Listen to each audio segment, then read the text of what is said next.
Assalamualaikum warahmatullahi wabarakatuh. Perkenalkan, nama saya Rizky Indriani dari kelas 10 OTKP 1. Nomor absen 30. Saya akan menjelaskan tentang persyaratan personil administrasi. Pertama-tama, pengertian personil kantor. Menurut KBBI, personil kantor adalah pegawai anak buah awak. Tentunya kita sering mendengarnya dengan istilah karyawan. Pegawai negeri, pegawai yang bekerja pada instansi pemerintah dan digaji oleh pemerintah. Pegawai swasta, pegawai yang bekerja pada perusahaan swasta di luar instansi pemerintah dan digaji oleh perusahaan swasta tersebut. Pegawai tetap, pegawai yang sudah diangkat resmi memiliki status pegawai dengan gaji dan tunjangan tetap, baik bekerja di instansi pemerintah maupun swasta.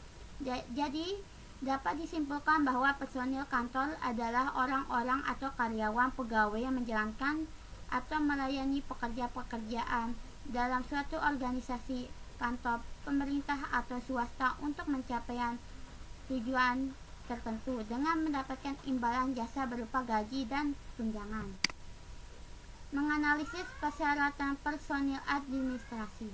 Tahap-tahap pengadaan personil kantor. 1. Analisis jabatan. 2. Rekrutmen. 3. Seleksi.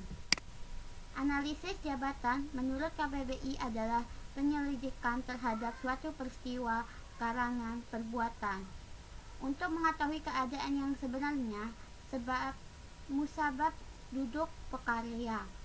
Manfaat analisis jabatan adalah untuk memberikan informasi mengenai hal-hal yang berhubungan dengan uraian pekerjaan atau job description dan evaluasi pekerjaan atau job evaluation. Analisis jabatan berguna untuk 1. Rekrutmen dan seleksi karyawan. 2. Kompensasi gaji karyawan. 3. Evaluasi jabatan. 4. Penilaian presentasi kerja karyawan. 5. Pelatihan. 6. Organisasi. 7. Memperkaya pekerjaan. 8. Penyederhana pekerjaan. 9. Penempatan karyawan. 2. Rekrutmen. Menurut KBBI, rekrutmen adalah pengarahan masalah tenaga kerja. Rekrutmen adalah proses usaha untuk mencari dan mempengaruhi tenaga kerja agar mau melamar untuk lowongan kerja yang ada dalam suatu perusahaan atau instansi, baik instansi swasta maupun pemerintah. Rekrutmen harus berpedoman pada spesifikasi pekerjaan yang telah ditentukan untuk mengisi jabatan tersebut. Spesifikasi harus diuraikan secara jelas agar pelamar mengetahui kualifikasi apa yang saja dibutuhkan. Penentuan sumber rekrutmen. 1. Sumber internal adalah tenaga kerja atau karyawan yang akan mengisi suatu lowongan kerja diambil dari perusahaan tersebut dengan cara mutasi atau untuk mengisi tugas baru. 2. Sumber eksternal adalah tenaga kerja atau karyawan yang akan mengisi kerja yang diambil dari luar perusahaan. 3. Seleksi. Menurut KBBI, seleksi adalah pemilihan atau untuk mendapatkan yang terbaik. Metode prosedur yang dipakai oleh bagian personalia ketika memilih orang untuk mengisi lowongan pekerjaan. Langkah-langkah seleksi personil kantor. Seleksi administratif, penarikan tenaga kerja, klasifikasi jabatan, tes dan wawancara, penempatan personil kantor, syarat-syarat personil kantor.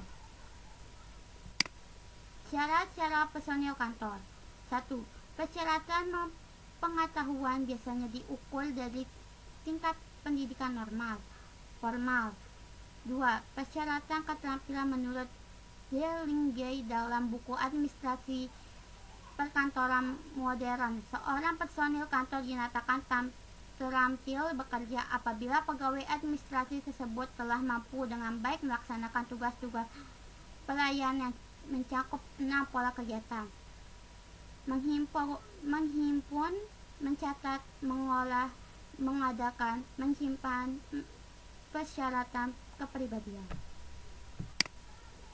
3. Kepribadian adalah keseluruhan watak dan sifat seseorang. Ciri-ciri yang mencakup kepribadian: cara berbicara dan cara berjalan, sikap badan pada saat duduk, sikap lurus dan berbusan yang serasi disesuaikan dengan waktu dengan acaranya, sifat bersih dan rapi, sifat yang berkaitan dengan menjaga kesehatan diri, sifat yang berkaitan dengan kemampuan dari keterampilan dalam kerja, sifat agamis yang berkaitan dengan segi kerohanian.